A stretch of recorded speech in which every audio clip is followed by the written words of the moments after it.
Weymouth is the second oldest settlement in Massachusetts and dates back to 1622. London merchant Thomas Weston sent 60 men there to run a trading post colony to send goods back to England and named the place Wessagusset. However, the colony was unsuccessful, the settlers soon began to starve, and most opted to move to nearby Plymouth. 6 months later, British Navy Captain Robert Gorges brought 120 men to the Wessagusset site, settled there, and renamed it Weymouth. It became part of the Massachusetts Bay Colony in the 1630s. Located about 10 miles southeast of Boston, the city is now home to approximately 56,000 people.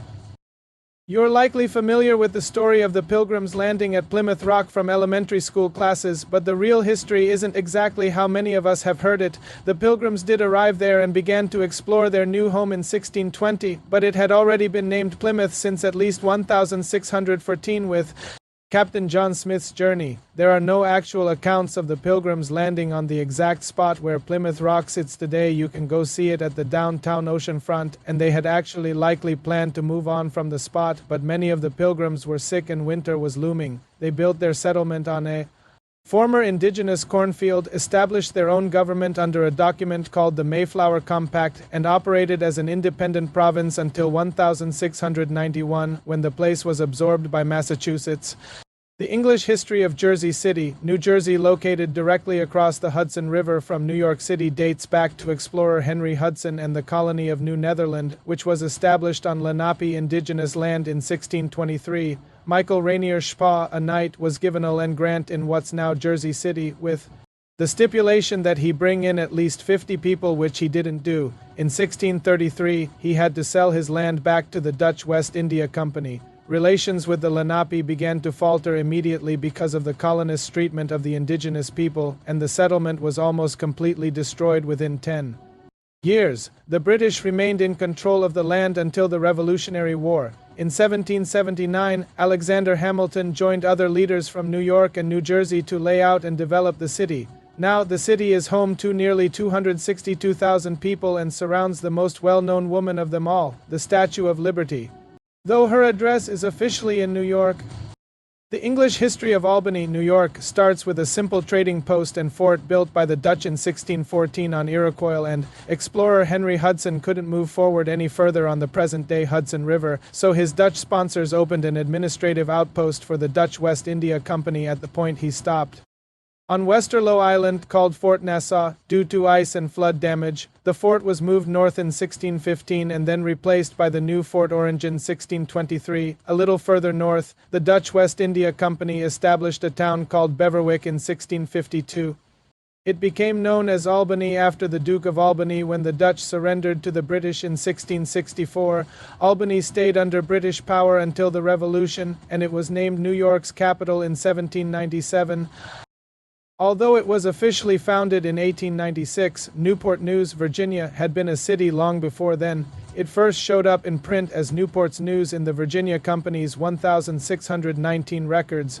Newport News is named after Captain Christopher Newport, who led settlers to Jamestown in 1607, when the colonists left Jamestown in 1610 after a period of starvation. They reunited with Captain Newport on the James River. He told them supplies and reinforcements had arrived, so they returned to Jamestown to await them. From then on, the point at which they met Captain Newport at the junction of the James River and the Chesapeake Bay was referred to as Newport's News. It was eventually shortened to just Newport News. The city now has about 180,000 residents and fans out nearly 70 square miles from that initial meeting point. Kecoughtan, Virginia, was settled in 1610 by the same English settlers who founded Jamestown. It was originally home to the Kecoughtan Algonquin tribe and was the place where English settlers first made contact with Virginia's indigenous population.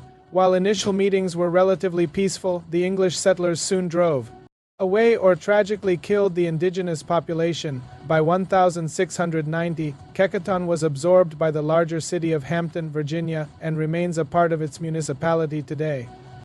Also founded in 1610, Hampton, Virginia, is the oldest continuously inhabited English-speaking settlement in the country. It is significant because of its military history. After the United States became an independent country, Hampton became a major military outpost due to its strategic location and abundant natural resources.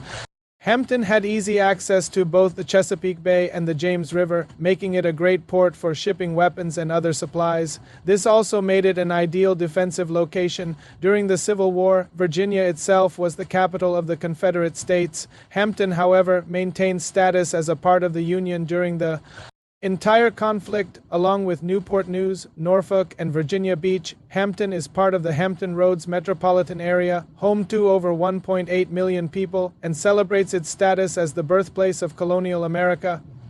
Santa Fe, the oldest state capital still in existence, was officially founded in 1607, but it has actually been in existence since around 1050, when it was home to the Pueblo Native Americans. The Spanish arrived in 1607, and the Pueblo peoples gathered together and attempted to overthrow them toward the end of the 1600s. Their attempts were unsuccessful, and the Spanish took control of the city. Santa Fe remained a Spanish city until 1821, when Mexico declared its independence. Santa Fe was briefly a part of the Texas Republic in 1836, and was eventually conquered from Mexico during the Mexican-American War in 1848, after which it officially became a part of the United States. Santa Fe residents seemingly embrace all aspects of their long and contentious history, and tourists can learn more about it by visiting their fascinating history museums and art galleries. The second oldest European established city in the U.S. is Jamestown, Virginia, founded on April 26, 1607. The first permanent English colony in North America had many ups, downs, and false starts before it became the city it is today. It was originally called James Fort, named after James I of England, but the settlement was abandoned just 3 years later after the colonists faced starving conditions and conflict with the indigenous population. 14 years later, however, in 1624, Virginia became an official British colony, and more order was brought to the city, which had slowly been re-inhabited. Its name was changed to Jamestown, and the city became the capital of the British colonies. By the mid-19th century, the city was declining, and concerned citizens began campaigns to preserve this original U.S. city in the early 1900s. These efforts were successful, and the city celebrated its 400th year of existence in 2007. Today, you can visit the Jamestown settlement and see what life was like back in the city's first years. St. Augustine, Florida, was founded on September 8, 1565, more than 200 years before the United States was an official country. Pedro D. was an explorer from Spain who came ashore in Florida on August 28, 1565, on the Catholic feast day of St. Augustine. St. Augustine soon became the capital of Spanish-controlled Florida and remained so until 1824, when the country had been officially united and the capital of Florida became Tallahassee. Today, visitors to the city can discover more about the history of America's oldest city in the Castillo de San Marcos History Museum.